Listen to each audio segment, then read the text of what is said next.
Halo sob, ketemu lagi sama Mimin di berita terkini MotoGP. Tes terakhir pramusim 2025 akhirnya selesai digelar dan Marc Marquez mengunci puncak klasmen tes pramusim. Banyak kejutan di tes kali ini sob, namun Ducati nampaknya masih akan menguasai di musim depan. Honda, sang pabrikan paling terburuk musim lalu, kini nampaknya tak bisa lagi diremehkan karena dapat memberi perlawanan sengit. Yamaha tak bisa maksimal karena kehilangan DNA-nya. Nah, seperti apa lengkapnya? Kita bahas. Jangan sampai ketinggalan update tentang MotoGP dari TNT. Dengan cara ketik hashtag MotoGP di kolom pencarian agar kamu bisa mendapatkan pilihan berita menarik yang kamu cari. Marc Marquez membawa pabrikan Ducatinya ke posisi teratas pada hari terakhir uji coba MotoGP pramusim MotoGP di Thailand. Cerita utama dari hari terakhir pengujian musim dingin ini adalah keputusan Ducati untuk membalap dengan mesin 2024 selama 2 tahun ke depan. Namun hal itu tak menghentikan Marc Marquez untuk menarik perhatian. Juara dunia 8 kali itu juga memimpin catatan waktu dengan 1 menit 28.855 detik. Mengambil alih posisi teratas pada jam kedua yang tidak tertandingi sepanjang sisa hari itu. Alex Marquez sekali lagi membuntuti saudaranya di GP24 yang dijalankan Gresini, terpaut 0179 detik dari kecepatan terbaik. Sementara Marco Bezzecchi tampil mengesankan di pabrikan Aprilia di posisi ketiga dengan putaran buriram terbaik merek Italia itu.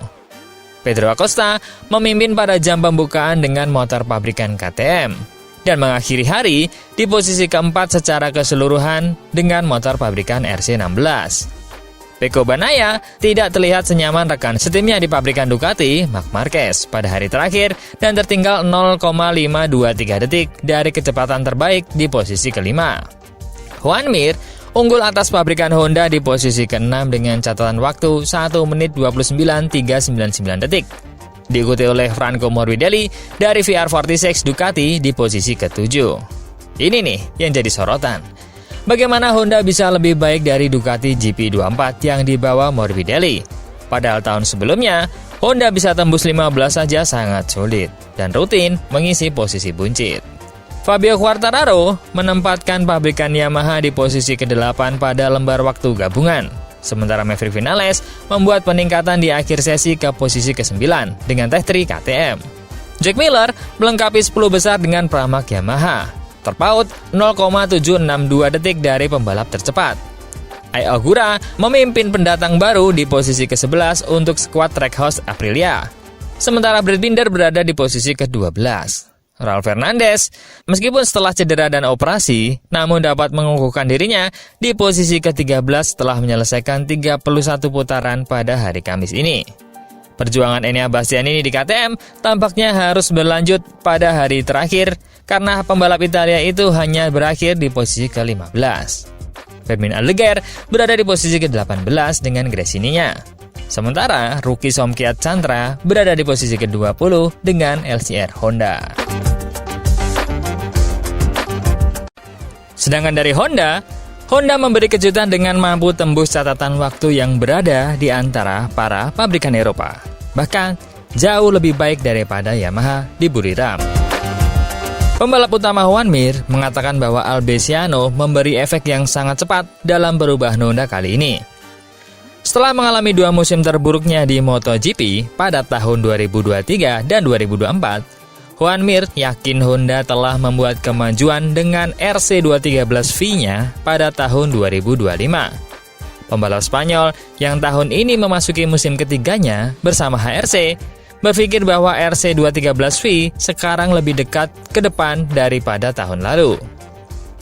Apakah Honda kini melebihi yang diharapkan? Joan Mir menjawab tidak, tapi ini lebih baik. Saya merasa performa kami lebih baik dari tahun lalu. Kami semakin dekat dengan kecepatan yang baik, dan kami semakin dekat dengan waktu putaran yang baik. Jadi, saya akan katakan ya, kami lebih siap tahun ini dibandingkan tahun lalu. Mungkin belum cukup, tapi kami telah membuat beberapa perbaikan. Motor lebih mudah dikendarai. Hari ini, kami memperbaiki area pengereman. Dan juga hari ini, sedikit sulit karena kami mengalami beberapa masalah teknis di pagi hari.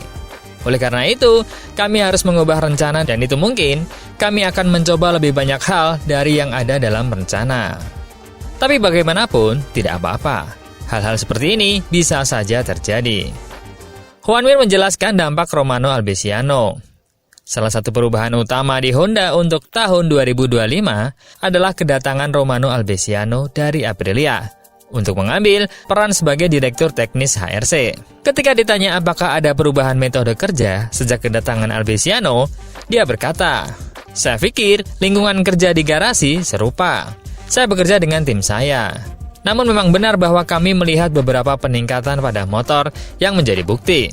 Jika Anda melakukan hal-hal benar, maka kami akan meningkatkan performa kami di atas motor. Dan kenyataannya adalah bahwa dalam waktu singkat kami meningkatkan performanya. Sekarang saya mengendarai sepeda yang kurang lebih bisa dikendarai dengan nyaman. Memang benar bahwa kami masih banyak kehilangan akselerasi dan top speed. Kami banyak mengalami getaran. Tapi kami meningkatkan pengereman hari ini. Kami membuat beberapa langkah maju." Sedangkan dari tim senegaranya Yamaha, Fabio mengatakan bahwa dia menemukan Yamaha M1-nya, kehilangan DNA-nya, dan seumur-umur, dia baru merasakan seperti ini sejak pertama mengendarai M1. Setelah tampil menjanjikan pada tes Sepang minggu lalu, Fabio Quartararo mengikuti tes MotoGP Buriram minggu ini dengan hari yang dia gambarkan sebagai aneh. Keanehan itu berasal dari perasaan yang dialami Quartararo pada bagian depan Yamaha-nya, sesuatu yang dia kaitkan dengan ban. Hari ini benar-benar hari yang aneh bagi kami, terutama karena ini adalah salah satu kali pertama dalam karir saya di mana saya tidak menyukai ban apapun di bagian depan. Jadi hari ini saya berjuang keras untuk mengendarai dan melaju cepat. Mari kita lihat besok apakah lintasan membaik dan saya benar-benar bisa membalap seperti yang saya inginkan. Karena hari ini kami mencoba banyak hal tetapi saya juga tidak membalap dengan baik. Jadi harapannya besok kami bisa menemukan ban atau pengaturan pada ban ini yang bisa beradaptasi dengan kami. Pembalap Prancis itu menambahkan bahwa dia dan Yamaha belum mengidentifikasi apa yang menyebabkan dia kurang percaya diri dengan bagian depan. Tapi menegaskan kembali keyakinannya bahwa masalahnya ada pada ban Michelin, bukan pada motor M1-nya. Ketika ada dua ban, yang biasanya terjadi adalah Anda tidak menyukai satunya dan Anda akan menyukai yang lainnya. Tetapi, tidak menyukai keduanya adalah pertama kalinya hal itu terjadi pada saya. Saya tidak tahu mengapa. Semoga besok akan berubah. Fabio Quartararo hanya finish di posisi ke-13 pada tes Buriram hari pertama. Ketidaknyamanan di bagian depan telah menyebabkan munculnya stabilitas pengereman yang lebih baik. Sepeda motor ini sedikit lebih stabil, terutama karena saya tidak bisa mengerem terlalu keras dengan bagian depan. Jadi tentu saja motornya lebih stabil. Tahun lalu, saya bisa memacu motor lebih kencang. Jadi saya rasa besok motornya akan berguncang lagi, karena saya akan mencoba memacu lebih kencang untuk mengantisipasi kalau-kalau hal yang sama terjadi pada saat balapan. Jadi, besok pagi kami akan benar-benar mencoba untuk menekan motor. Quartararo setidaknya dapat mengonfirmasi bahwa Yamaha telah membuat kemajuan di lintasan lurus setelah membandingkannya dengan Alex Marquez. Ketika ada di belakang Alex Marquez, Quartararo merasa jaraknya tidak terlalu jauh ketika berduel bersama. Dan terakhir, juara dunia 2021 itu mengatakan bahwa paket aerodinamis dan mesin Yamaha kini sudah cukup baik. Dan sebagian besar hari ini dihabiskan untuk mencoba strategi elektronik yang baru. Untuk hari Kamis ini, hari terakhir pengujian musim MotoGP 2025, fokus Quartararo adalah pada launch mode, karena dia merasa ada ruang untuk peningkatan setelah sesi latihan start antara pagi dan sore hari pada hari Rabu. Besok, Kamis ini, kami akan mencoba menerapkan beberapa strategi yang sedikit berbeda pada elektronik untuk start, dan mudah-mudahan kami bisa sedikit meningkatkannya. Wah, lagi-lagi nih, Yamaha tak bisa nyambung dengan ban Michelin-nya, dan kini malah ada di sisi depan. Sedangkan dari Ducati, Pecco membocorkan bahwa akan memakai GP24, tapi harus mempelajari data Marc Marquez dahulu sebelum memutuskannya. Pecco Bagnaia mengakui dia harus menilai data Marc Marquez setelah hari pengujian yang menyusahkan di Buriram. Masalah mesin, sasis, dan fairing membuat Bagnaia mengalami hari yang lebih membuat frustasi daripada rekan tim pabrikan Ducatinya, Marc Marquez. Hari ini adalah hari yang sulit. Bagnaia menjelaskan kondisinya pada hari Rabu. kami harus melakukan banyak pekerjaan untuk memecahkan beberapa masalah yang kami hadapi di beberapa area. Untungnya, garasi sebelah membuat beberapa kemajuan sehingga kami akan menganalisis data mereka.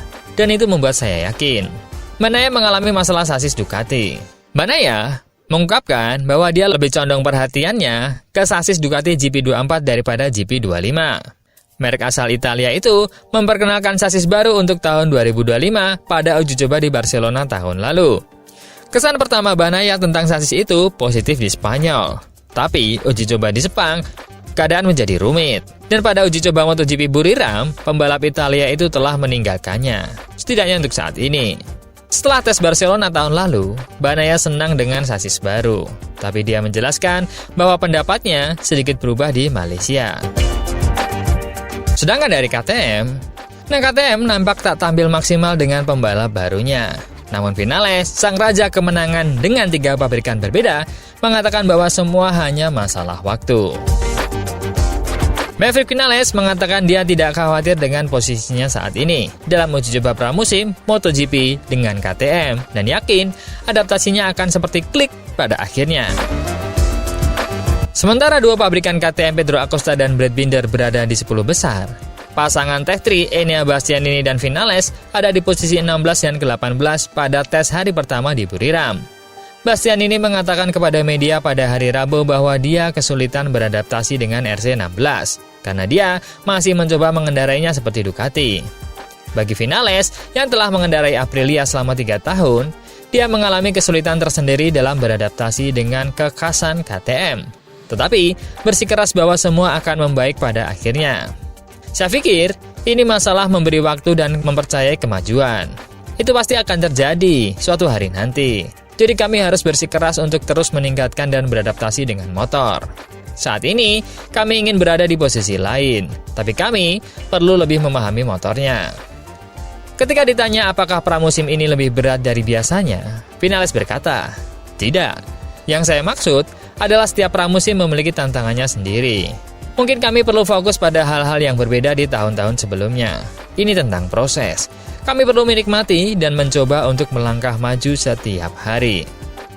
Saya suka sebagian besar hal di motor. Saya hanya perlu belajar cara memaksimalkannya. Namun, itu akan terjadi. Saya hanya perlu melakukan lebih banyak putaran. Dalam hal area yang perlu ditingkatkan, Vinales mengatakan dia kuat di tengah tikungan dan saat keluar lintasan. Tapi belum menguasai gaya pengereman yang dibutuhkan untuk RC16. Dalam hal apex dan gas, saya memahaminya dengan cukup baik. Jadi mungkin saya berada di level yang sangat bagus. Namun, cara Anda mengerem sangat berbeda dari semua pabrikan yang pernah saya tunggangi. Jadi ini butuh waktu dan tidak mudah. Lalu, ketika saya memasang ban baru, segalanya menjadi lebih rumit. Jadi butuh waktu untuk berintegrasi ke dalam sistem. Saya tahu betul, saya sudah terbiasa dengan sistem ini di tahun-tahun sebelumnya. Anda hanya perlu tetap tenang dan sistem ini akan bekerja dengan baik." Wah, sepertinya balapan Buriram akan seru nih. Karena peta potensi maksimal motornya masih belum keluar. Jagoan teman-teman nih di race pertama, siapa kira-kira yang menang? Coba komen.